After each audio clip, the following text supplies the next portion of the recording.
Ինչ վերաբերվում է մեր քաղաքականությանը, Եվրոպայի խորհրդի անդամ լինելով, արդեն ես ասացի, որ մենք մեզ վստահ ենք զգում Եվրոպայի ժողովրդավարական երկրների շարքում, որովհետև տեսնում ենք, որ ունենք աջակցություն, ունենք ընդունելություն եւ դրա համար շնորհակալ ենք։ Ընդգծեմ նաեւ, որ նախորդ տարի Հայաստանը ընդունել է Եվրոպական միությանը Հայաստանի անդամագրման գործընթաց սկսելու մասին օրենք, որը արդեն մտել է ուժի մեջ եւ շատերը մեզ հարցնում են, թե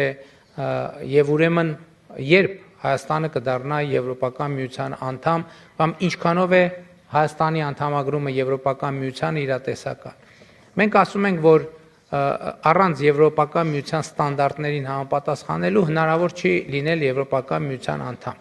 Եվ հետևաբար բոլոր դեպքերում մեր առաջնային խնդիրը երկիրը համապատասխանեցնելն է Եվրոպական միության ստանդարտներին։ Այն պահին, երբ որ մենք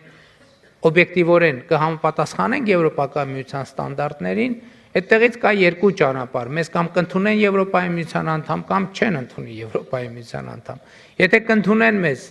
շատ լավ, եթե չեն ընդունի, մենք մեկ այլ կարևոր խնդիր լուծած կլինենք, մենք կլինենք Եվրոպական միության ստանդարտներին լիովին համապատասխանող երկիր, ինչը էականորեն կուժեղացնի մեր ժողովրդավարությունը, կուժեղացնի մեր անկախությունը եւ կուժեղացնի մեր բարեկեցությունը։ Շնորհակալ եմ։